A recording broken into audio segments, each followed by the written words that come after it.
Hey guys, how's it going? It's Andy from Magoo Investing. Happy Tuesday. As the start of the new month, I always like to go over what's happened in my stock portfolio in the past month.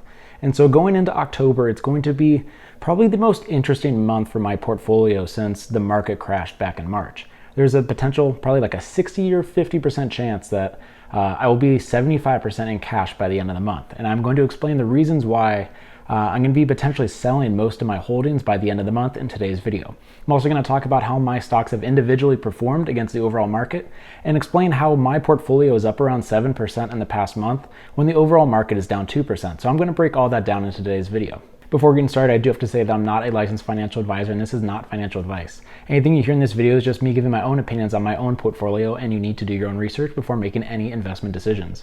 Also, if you've been enjoying these videos, I'd really appreciate it if you hit that like and subscribe button, as it would tell me that you're enjoying this content. And with that out of the way, let's talk about my stock portfolio for October of 2020. So as I mentioned, my overall portfolio is up around 7% in the past month, and that's even with around 10% of my portfolio sitting in cash. And when I started the past month, I was in like 20% cash. I actually made a recent stock purchase, and so far it's gone very well, and I'll talk about that a little bit later. But at this point, I wanted to talk about my largest positions first because I can see my video analytics and not everyone watches the full video. So I'm going to start with my largest positions and kind of explain what's been going on with them and why these two positions are likely going to be out of my portfolio by the end of the month. So here's the overall breakdown of my portfolio before we get into it. And as you can see, Sonos is the largest part of my portfolio by far, making up around 50% of it. And so I've talked about that in the past about why I thought that was potentially a mistake. I got a little bit greedy when things were going really well with Sonos, and I doubled down in my position. And so far, it has worked out all right, but obviously, I kind of wish that 50% of my account wasn't tied up into one specific stock. It has gone very well for me, but that's just something I'm gonna have to learn in the future. I was very emotional in my decision, and I need to learn from that. But Sonos is one of my favorite stocks out there. Currently, it is trading for $15.54, and it's pretty flat on the year, but in the past month, it's up 18%. So we've seen some major moves. Towards the end of this past month, I did sell a call against my position after the last one expired worthless, and that gave me around 6% as well. So that's one of the main reasons why my portfolio was up in the past month, is because my largest position, I was able to collect an extra 6%. In addition to most of my stocks were actually up in the past month, but I ended up selling that call. And right after that, the stock skyrocketed in price. And so according to TD Ameritrade, since the current price is above the $15 strike that I sold, there's a 65% chance that my position will be taken away from me when my option expires towards the middle of this month. So that means that if we get towards expiration and Sonos is still trading above $15, the stock is going to be taken away from me. So I will no longer be owning that position. And that's the main reason why it's very possible that I'm going to be very heavy in cash by the end of this month. Obviously, we have the election coming within 30 days at this point. And so there's going to be a lot of volatility. So while TD Ameritrade says 65% chance that it's going to stay above $15, I'm going to put it more towards a 50-50. I think the increased volatility is going to be very likely that it's going to dip below $15 in the near future. But at this point, I'm pretty okay with either way it goes. It's one of these stocks that I absolutely love, and I've had a fantastic time trading it. But if it gets taken away from me, I think going into the election, being heavy in cash is going to be very beneficial for me because it'll give me the opportunity to take large positions into stocks that maybe I wouldn't have been able to afford in the past. And it's going to give me a chance to kind of reset my portfolio, which is not something I've been able to do since the last stock market crash back in March. And the benefit of selling options is that TD Ameritrade shows that I'm down 13% on my position because my average price is $17.50, but in reality, I'm up around 10%. So when this trade actually does conclude, if it gets taken away from me, I'm gonna make a video breakdown kind of explaining how I took this seemingly horrible trade and made it very positive. This has been one of my favorite trades of the year, and when this does close out, if there's a 50% chance of this month, you'll probably see that pretty soon. And so Sonos is one of my favorite stocks, but there's a very good chance it's not gonna be part of my portfolio by the end of the month. And so the next largest stock by weight is going to be Zynga. Currently, Zynga is trading for $9.50, and it's up 55% in 2020. In the past month, it is up 8.5%. And during this past month, I also sold a call against this position. Was not able to get as much, but I got 4% for a slightly shorter time towards expiration. I was very happy with that. But the stock has risen significantly recently. As I mentioned, it's up 8.5% in this past month. And according to TD Ameritrade, there's a 70% chance it's going to be taken from me by the end of the month because my strike is at $9, currently trading for $9.50. So if you take the 70% times the 65%, Unlike what I've seen in some of my college statistics classes, you don't add them together, you multiply them, meaning there's going to be like a 45 to potentially 50% chance that both of these positions are going to be taken away from me. So if just Sonos gets taken away, I'll be like 60% in cash. And if Zynga gets taken away, it'll be like 75%. So it's going to be very interesting to see what my portfolio looks like by the end of the month.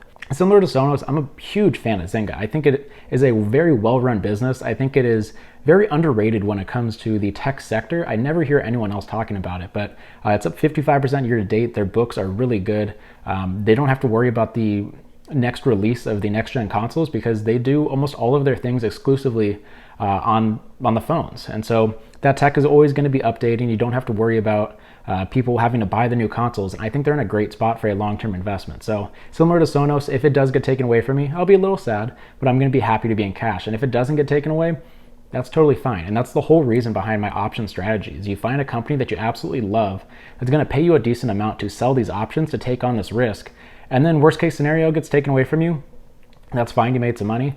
And if it falls, you're holding onto a stock that you're already comfortable holding and you're just got paid to do it. So Sonos and Zynga are two of my favorite stocks, and I think they're probably going to be out of my portfolio by the end of the month. And then the next up by position size is going to be Southwest at 11% of my portfolio. Currently Southwest is trading for $38.50 and it's down 29% in 2020. But while that's happening, in the past month, it's down 2.3%, and my overall position is up 23%. So this is one of my favorite stocks of 2020, just because I've kind of flip-flopped where I thought the best airline stocks have been since the overall pandemic hit. I started with Delta, and the more I looked at it, I thought Southwest was a better buy for a lot of reasons, mainly because their reliance on domestic travel is so much more attractive than having to worry about the politics about opening borders that we've still been seeing. At this point, the US passport is one of the least useful passports out there. And so companies that rely heavily on international travel, stuff like American, United, Delta, are in a tough spot. Whereas Southwest, they have the very cheap flights, which I think is going to be very important as people are going to be very price sensitive going forward as we're going into, we've been in this pandemic for a long time. I think the demand for travel will come back, but I don't think people are going to want to spend as much money as they would have in the past. This is one of my riskier positions. Actually, it's probably the riskiest. And we're coming into a very interesting time going into the winter holidays, which is one of the most important times for air travel. And so if we're still seeing the level of lockdowns that we're seeing right now, it'll be very interesting to see if the demand for travel comes back or people are going to stay home for the holidays. I think realistically, unless we have additional restrictions put in place, I think people will take the risk and actually travel, which, I don't think is a great thing, but I think realistically people will travel. And so it's going to be very interesting to see with the recent increases in the virus cases and how publicized it's been with the politics aspect of it, to see if we see a decrease in the travel demand. We've seen a lot of layoffs from these major airlines after the end of the first stimulus package have worn off. Now that it's October, they're able to furlough those people. And so it's going to be very interesting. This is a very risky position. As I mentioned, I'm up 23% on it so far. So I do have some leeway if the stock does fall. This is a long-term position for me, and I think it has a lot of upside. But the next quarter is going to be probably pretty tough for Southwest. And if I go very heavy into cash, which at this point it looks pretty likely, I'm probably going to be adding on to this position because I feel very good about it. And the level of stability that we've seen in the stock price has made me feel confident that maybe I can make it a larger part of my portfolio. And then the next largest position is going to be Planet Fitness, ticker symbol PLNT. This is the most recent addition to my portfolio. Currently it's trading for $62 and it's down 17% in 2020. And in the past month, the stock is down only 0.5%, but my position is up already 12%. And so I made a full video talking about the reason why I decided to take this position. And if you missed that, I'll link that above right now. But basically the whole idea behind it is I think it is a great time for myself to be investing in the companies that are going to be bouncing back as things start to open up. And when I looked around, I thought Planet Fitness was a fantastic kind of idea. Similar to why I really like Southwest is because I think price is going to be a huge determining factor for where people are going when things start to open up fully. And so a very cheap gym at $10 a month is way more attractive than some of these higher end gyms that there's not the guarantee that they're going to be open in the future. And I think if my gym closed down right now, I'd be fine paying $10 a month to just wait for it to open because I don't think it's worth $10 to cancel it and then have to start your subscription again. So I think it's a very attractive long-term play. Obviously there's a lot of risk, similar to Southwest. It's very dependent on the reopening process, but I think things are looking really good right now. And this is another stock where if I go heavy into cash, I'll probably double down on this position. As I mentioned, it's only 7% of my portfolio, and ideally I'd like it to be like 15%. So if you missed that video, that'll be linked above. And yeah, that's one of my favorite stocks at this point. It's my most recent stock, so I might have a little bit of recency bias, but very curious to see what you guys have to say about Planet Fitness in the comment section down below. And then the two smallest positions in my account are actually the two blue chips that I own in Nike and Microsoft. And so Microsoft is trading for $209, that's up 33% in 2020, and Nike is at $128 and it's up 26%. In the past month, Microsoft is down 2.5% and Nike is up 13%, mainly from their very solid earnings report that we saw in the past month. And so I'm not going to talk that much about these two stocks.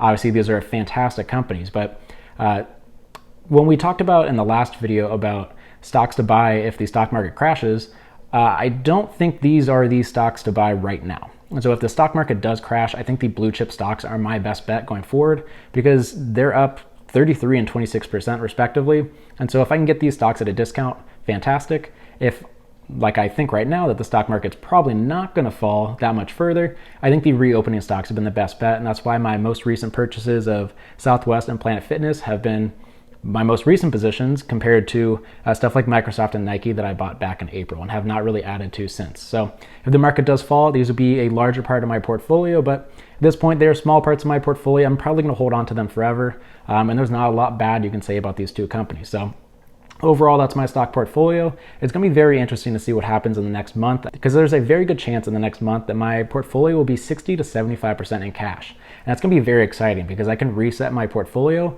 and I have so many options out there. I see a lot of these stocks that I would want to take a little nibble at and kind of see how things go. But at this point, my portfolio is only 10% in cash. Last month it was 20, and then I bought into Planet Fitness. But I'm going to have a lot of opportunities if the 45 to 50% chance that both of my Sonos and Zynga get taken from me this upcoming month. So let me know what the most recent additions to your stock portfolios you guys have had. Let me know what you thought of my overall portfolio in the comment section down below. Thanks for watching. I appreciate all the support, and I will see you in the next video.